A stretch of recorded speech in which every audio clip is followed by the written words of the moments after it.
સુરતમાં અચાનક બદલાયેલા વાતાવરણ અને ફૂંકાયેલા મિની વાવાઝોડાએ શહેરભરમાં ભારે તારાજી સર્જી છે। આ કુદરતી આફત એક યુવક માટે કાળ બનીને આવી હતી, જેમાં સુરત મહાનગરપાલિકાનું બોર્ડ પડવાને કારણે તેનું કરુણ મોત નીપજ્યું છે। જોરદાર પવનના કારણે અનેક નાના મોટા વૃક્ષો ધરાશાયી થયા હતા, જેના કારણે અનેક વિસ્તારોમાં નુકસાનના બનાવો સામે આવ્યા છે। નાનપુરા વિસ્તારમાં આવેલું વર્ષો જૂનું વૃક્ષ પવનના જોરદાર ઝાટકાથી ધરાશાયી થતા ફાયર વિભાગ તાત્કાલિક ઘટના સ્થળે દોડી આવ્યો હતો અને રાહત કામગીરી હાથ ધરાઈ હતી। પવનના કારણે શહેરના અનેક વિસ્તારોમાં વૃક્ષો પડી જતા અવરજવર પર પણ અસર જોવા મળી હતી। સુરત શહેરના તમામ ફાયર વિભાગની ટીમોને એલર્ટ રાખીને તાત્કાલિક કામગીરી માટે તૈનાત કરવામાં આવી હતી।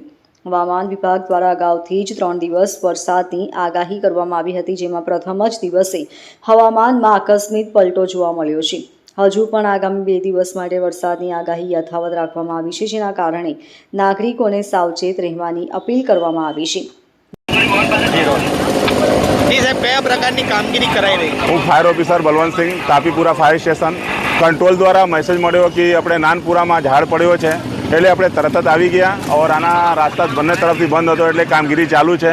और ખાલી નાનપુરામાં નહીં, આખા સુરત શહેરમાં ચારો તરફ ઝાડ પડ્યા છે और જેટલા ફાયર સ્ટેશનો છે 25 ને 25 ફાયર સ્ટેશન બધા કામમાં લાગેલા છે।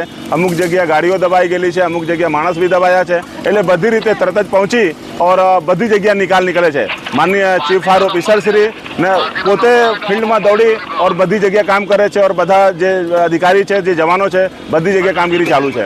જો કોઈ જાનહાની કોઈ નુકસાન નહીં, અત્યારે કોઈ જાનહાનિ કઈ થઈ નથી, લેકિન તરત જ ફાયર બ્રિગેડને જે રીતે ફાયર કંટ્રોલમાં મેસેજ મળે છે, તરત જ આ સ્ટેશન પર મળે છે। આ સ્ટેશન પરથી અધિકારી કર્મચારી બધી દોડીને નિકાલ કરી દે છે। Okay. Bureau report LK star news, Surat.